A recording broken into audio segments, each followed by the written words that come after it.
It is the war of the generals. Good cop versus bad cop. All sides see the media as a useful tool to try and help them win their battles. I speak to BizNews founder and editor Alec Hogg about perceptions of bias. Welcome, Alec. Chris, nice to be talking with you. Alec, some of my contacts are calling me and asking whether forensic investigator Paul O'Sullivan is funding BizNews, whether BizNews is taking money from him. Your interviews with him, he is a man who is perceived to be close to suspended Deputy National Commissioner Shadrack Sibiya. And some people feel that he is going from station to news station to try and cover for General Sibiya. Well, thanks, Chris. It's funny how people just can't believe that BizNews is a company that is self-funded, that we've got a very small outside shareholder, and it isn't, well, you know who it is. It's Arena. I've got a very, very small percentage in here. It was an early deal when the decision by Tsepo Malelwe to get into the media industry, when he went along there, he came in here. I think he got a bit of a fright at what media is like. It doesn't make the money that he was hoping he'd make from Arena, I guess. But he has not increased he did not take up his option to increase his shareholding here. So that's where we are. It's basically I own the business. And it's funded, self-funded, and we are profitable. So let's just put that on the one side.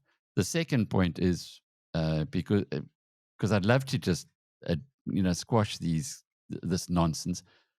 I spoke to Bronwyn about Rob Hersoff not long ago, because she was getting people who said to her, but Rob Hersoff owns BizNews, or Rob Hersoff is funding BizNews.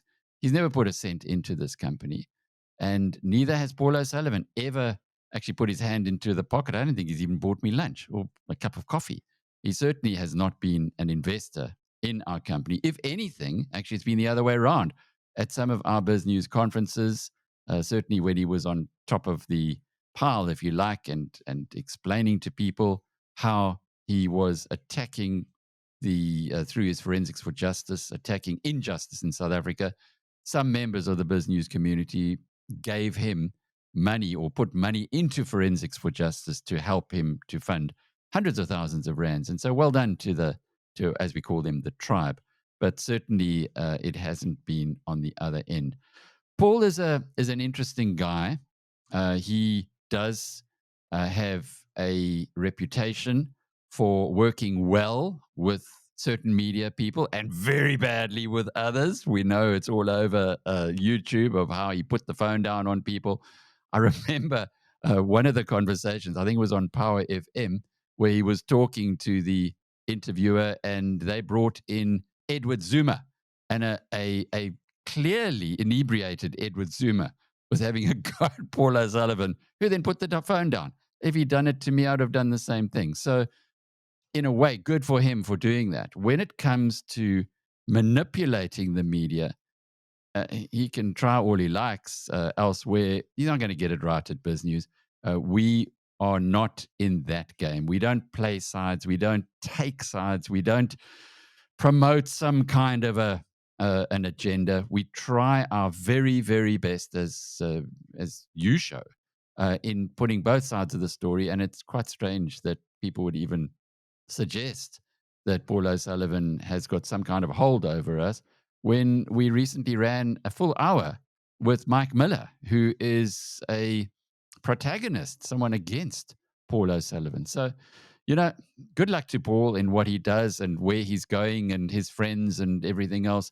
I can tell you that he's done a lot of good in South Africa in years gone by, and that has earned him the right to say what he thinks on BizNews and our BizNews community. Some of them think he's great, some of them not so much. But to think that he sets our agenda it's just wrong.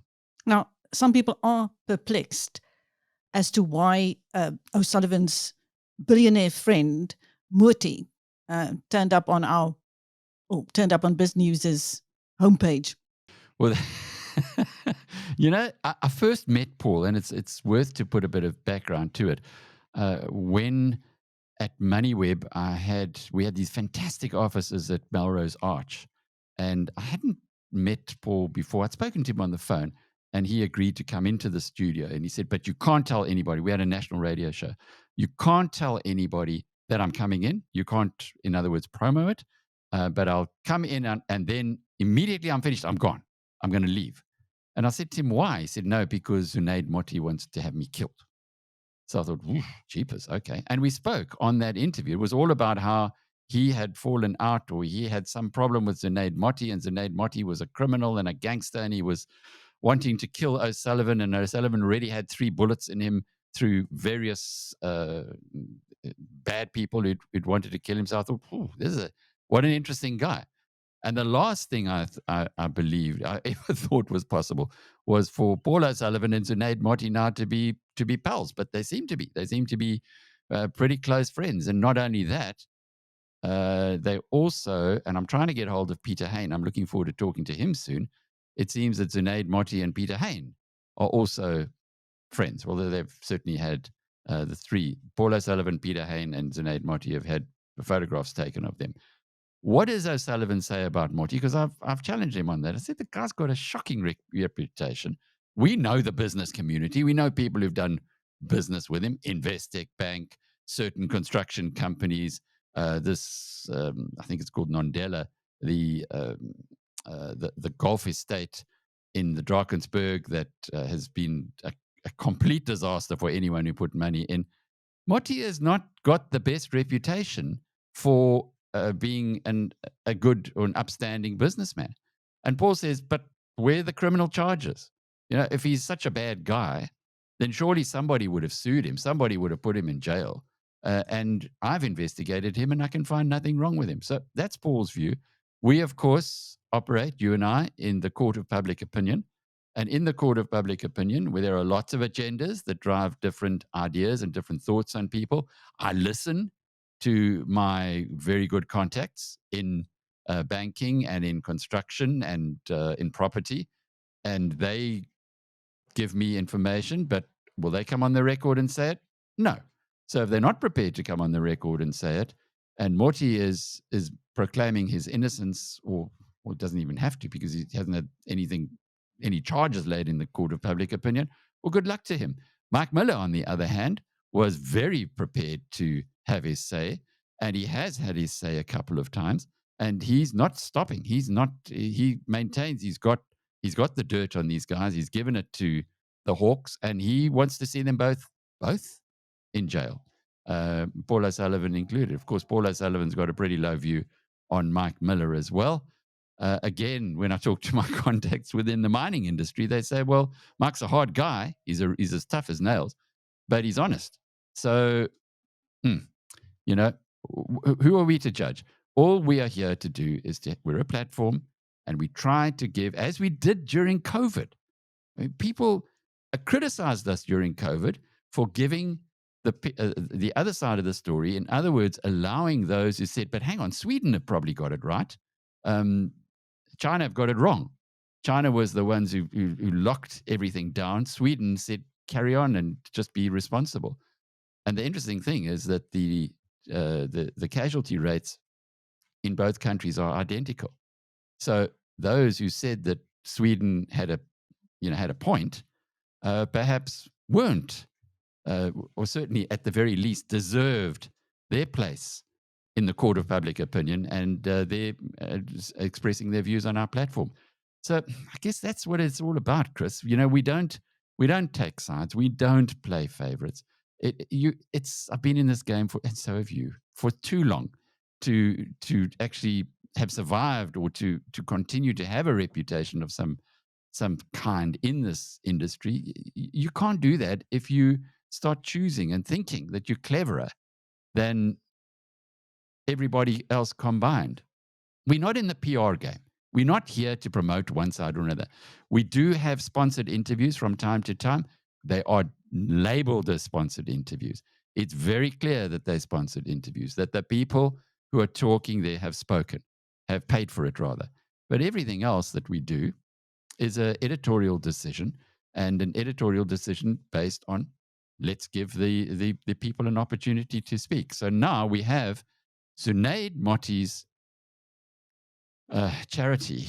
He's a philanthropist with a banner across the top of BizNews. I had a chat with our sales guys, and I said to them, "What are you charging for this today?" Because I thought, crumbs, why is Zunaid Moti doing this? And when they told me what they were charging, my complaint to them was, I don't think you're charging anywhere near enough for exposure in our community, rather than saying, no, you must block certain people. Well, obviously, if we get those deep fake fools trying to put ads onto BizNews, or if you get somebody who's a criminal, you would do the same thing. But Moti has not been he's not been charged with anything. He's not in jail. He's running for all intents and purposes, despite the concerns that many people have about his reputation. He's running a business which does business with other people. So if he wants to talk about his philanthropy or tell the world what a great guy he is by putting banner ads on BizNews, good luck to him.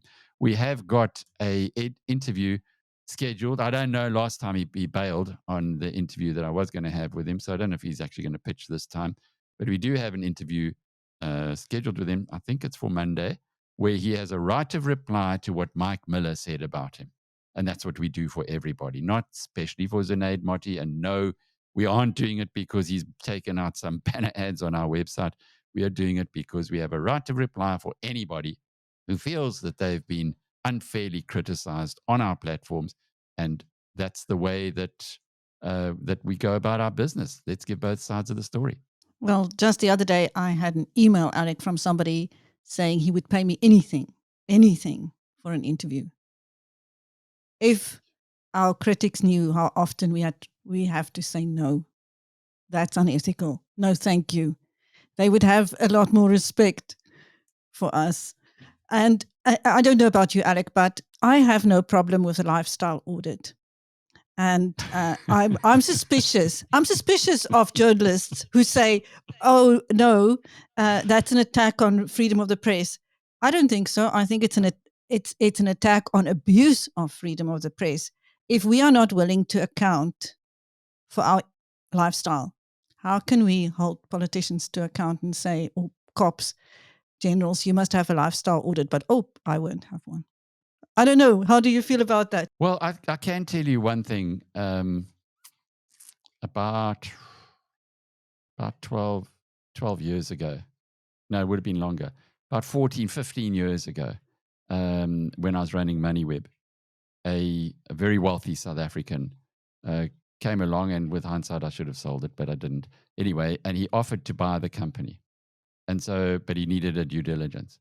So I said, yeah, sure. Yeah, have a look here. As it happens, we wanted more for the business for shareholders than he was prepared to pay at the time.